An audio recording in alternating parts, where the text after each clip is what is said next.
Hello friends, आज की class में जानेंगे सिलाई, कढ़ाई और डिज़ाइन में अंतर क्या होता है। देखिए क्या होता है, जब कोई दो वस्त्र होते हैं तो उनको जोड़ने को हम क्या कहते हैं, सिलाई। कढ़ाई तो क्या कहते हैं, जब हम वस्त्र में उसकी सुंदरता निखारने के लिए उसमें कोई डिज़ाइन बना के उसमें कढ़ाई करते हैं तो उसे कढ़ाई कहते हैं। और डिज़ाइन वस्त्र की सुंदरता बनाने के लिए, उसको और सुंदर बनाने के लिए जो डिज़ाइन बनाई जाती है उसे डिज़ाइन कहते हैं। चलिए समझ लेते हैं। कपड़ा, चमड़ा पर बाग या किसी अन्य लचीली वस्तु को आपस में सुई और धागे की सहायता से बांधना क्या कहलाता है, सिलाई।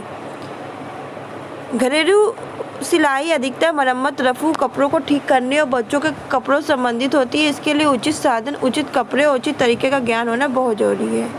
सिलाई के लिए आवश्यक साधनों में सर्वप्रथम सुई का स्थान आता है। सुई कई प्रकार की होती, कुछ छोटी कुछ बारीक।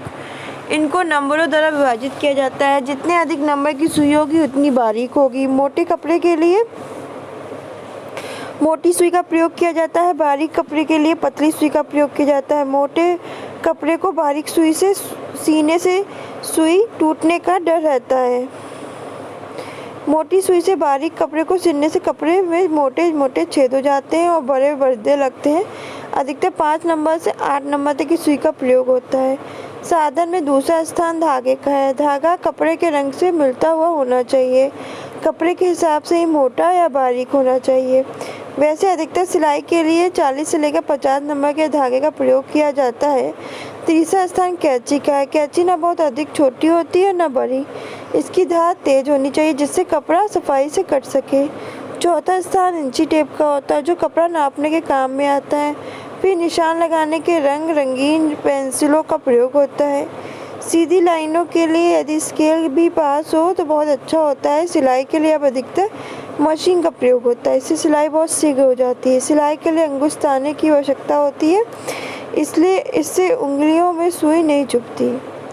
कढ़ाई क्या होती है, देखिए कढ़ाई धागे या धागे को लागू करने के लिए सुई का उपयोग करके कपड़े व अन्य सामग्रियों को सजाने का शिल्प है। कढ़ाई में अन्य सामग्री जैसे मोती, बिट्स, विकल्स, सेविन शामिल होते हैं। आधुनिक दिनों में कढ़ाई आमतौर पर टोपी पे, कोट पे, कंबल पर, ड्रेस पर, शर्ट पर, डेनिम पर, कपड़े पर, मोजा पे, गोल्फ पे, शर्ट पे देखी जाती है। कढ़ाई धागे या धागे के रंग की एक विस्तृत भिन्नता के साथ उपलब्ध है। कढ़ाई धागे में और धागे के जो डिफरेंट रंग हैं उनके साथ। शुरुआती कढ़ाई में कुछ बुनियादी तकनीकें टाके, चेन सिलाई, बटन होल, कंबल सिलाई, रनिंग सिलाई, साटन सिलाई, क्रॉस सिलाई, वे टाके आज भी हाथ की कढ़ाई की मूलभूत तकनीक बने हुए हैं। डिज़ाइन क्या है, तो आज हम इस लेख में पढ़ेंगे कि डिज़ाइन होती क्या है और डिज़ाइन कितने प्रकार की होती है। किसी भी चीज़ की बनावट, रचना, नमूना, रूपरेखा या परिरूप। इस संसार में हम जो कुछ भी अपनी आंखों से देख सकते हैं उसका कुछ ना कुछ डिज़ाइन जरूर होता है। फिर हम कह सकते हैं कि संसार में उपलब्ध हर सजीव और निर्जीव व्यक्ति या वस्तु सब कुछ डिजाइन ही है। डिज़ाइन क्या है, अगर हम डिज़ाइन को परिभाषित करें तो किसी सजीव और निर्जीव व्यक्ति, वस्तु की बनावट, रचना को हम डिज़ाइन कहते हैं। ये देखिए क्या है, ये डिज़ाइन है। किसी कार की बनावट, साड़ी के पल्लू में छपा पैटर्न, किसी वस्तु की पैकिंग पर छपा चित्र, फिर रोड पर लगे दिशा निर्देश बताने वाले चित्र, ये सब डिज़ाइन है। वैसे हम व्यक्तिगत रूप से देखें तो हर इंसान के लिए डिज़ाइन अलग अलग हो सकती है। अच्छा डिज़ाइन, बुरा डिज़ाइन, छोटा डिज़ाइन, बड़ा डिज़ाइन, सादा डिज़ाइन, रंगीन डिज़ाइन। लेकिन असल में डिज़ाइन सिर्फ और सिर्फ 2 प्रकार की होती है, सुंदर व अच्छी लगने वाली डिज़ाइन और दूसरी कार्यात्मक निर्देश देने वाली डिज़ाइन। सुंदर व अच्छे लगने वाली डिज़ाइन आप देख सकते हो, इस टाइप की ये डिज़ाइन है। कोई भी डिज़ाइन जो हमारी आंखों को देखने में अच्छी लगे वह सारी डिज़ाइन सुंदर अच्छी लगने वाली डिज़ाइन कहलाती हैं। कोई भी मतलब नहीं होता, ये सिर्फ एक इंसान को अच्छे लगने के लिए होती हैं। ये डिज़ाइन हमें कुछ भी बताने और दर्शाने की कोशिश नहीं करती। नीचे चित्रों में कुछ सुंदर लगने वाले डिज़ाइन को उदाहरण देखेंगे। देखिए दीवार में बनी डिज़ाइन, कार बाइक पे बनी डिज़ाइन, ये सब डिज़ाइन है। कपड़े में बनी डिज़ाइन, आप अपने घर में बनाते हो वो डिज़ाइन। कलात्मक या निर्देश देने वाली डिज़ाइन, ये डिज़ाइन है। तो देखिए फंक्शनेबल डिज़ाइन, कोई भी ऐसी डिज़ाइन जो हमें कुछ बताने, समझाने, दर्शाने का कोशिश करती है।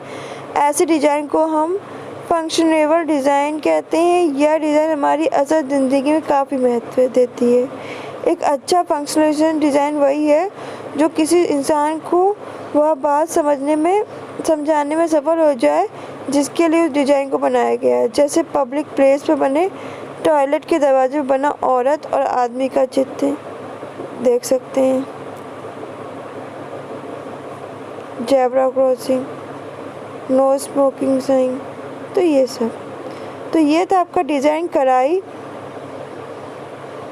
में अंतर और सिलाई में अंतर।